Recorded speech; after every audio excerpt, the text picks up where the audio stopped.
بسم اللہ الرحمن الرحیم۔ بسم اللہ الرحمن الرحیم۔ السلام علیکم ورحمۃ اللہ وبرکاتہ۔ آپ سبھی حضرات کا ہمارے اس YouTube channel ask yourself میں خیر مقدم ہے۔ امید کرتا ہوں کہ آپ سبھی حضرات خیر و عافیت سے ہوں گے۔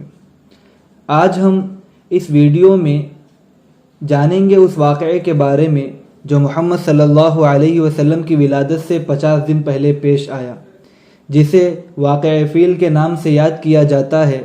واقعہ کچھ اس طرح ہے کہ یمن کا گورنر جس کا نام ابرہہ تھا، اس نے یمن کی کیپٹل سٹی صنعاء میں ایک گرجا گھر یعنی چرچ تعمیر کروایا، جس کا ایک مقصد تو یہ تھا کہ وہ اپنے بادشاہ جس کے تحت میں وہ کام کرتا تھا اسے خوش کرنا تھا۔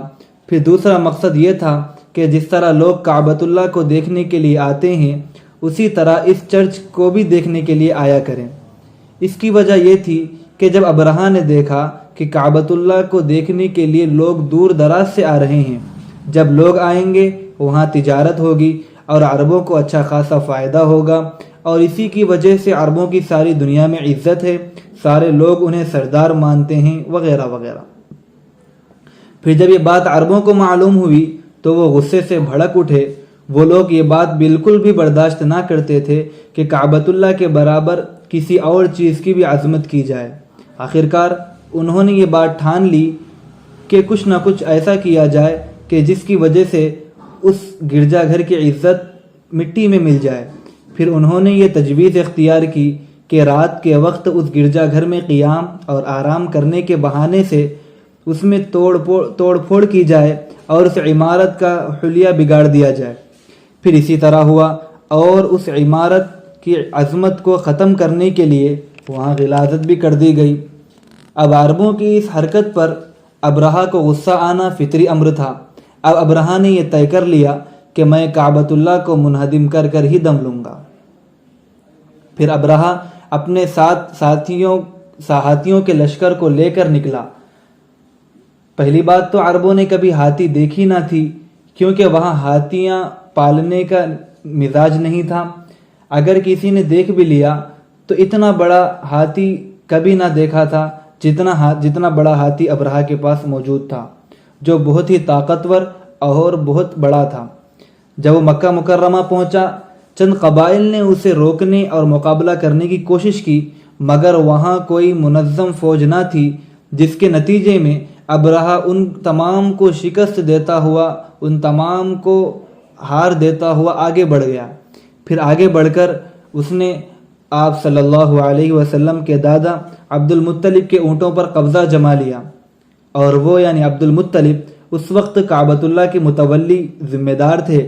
جب ان کو ابرہہ کا یہ ارادہ معلوم ہوا تو وہ بہت فکر مند ہو گئے، اللہ رب العزت کے سامنے آہوزاری کرنے لگے، کعبۃ اللہ کے غلاف کو پکڑ کر دعائیں مانگنے لگے۔ جب ان کے اونٹوں کے پکڑے جانے کی خبر ان تک پہنچی تو وہ ابرہہ کے پاس گئے اور ابرہہ سے اپنے اونٹوں کا سوال کیا۔ ابرہہ نے کہا کہ آپ کو معلوم ہے کہ ہم یہاں کعبۃ اللہ کو منہدم کرنے کے ارادے سے آئے ہیں؟ عبد المطلب نے کہا ہاں۔ ابرہہ بولا تمہیں اس کی کوئی فکر نہیں؟ عبد المطلب نے ایمان افروز کلمات کے ساتھ جواب دیا، اونٹوں کا مالک میں ہوں، اس کی حفاظت میری ذمہ داری ہے، اور اس گھر کا مالک اللہ ہے، وہ اپنے گھر کی حفاظت بخوبی انجام دے گا۔ ابرہہ اور غضبناک ہوا اور کعبۃ اللہ کو منہدم کرنے کے لیے وہ روانہ ہو گیا۔ آسمان و زمین کی نگاہیں اس گھر کی طرف تھی، انسانوں کے دل دھڑک رہے تھے کہ اب قیامت برپا ہو جائے گی۔ ابرہہ اپنے لشکر کو لے کر عظمت و شوکت کے ساتھ آگے بڑھتا رہا اور ایک نئی تاریخ بنانے کا ارادہ کر رہا تھا۔ باپ بیٹے کی نشانی کو مٹانے کی کوشش میں تھا۔ پھر یہ کیا؟ اس کا ہاتھی بیٹھ گیا، اٹھنے کا نام ہی نہیں لے رہا۔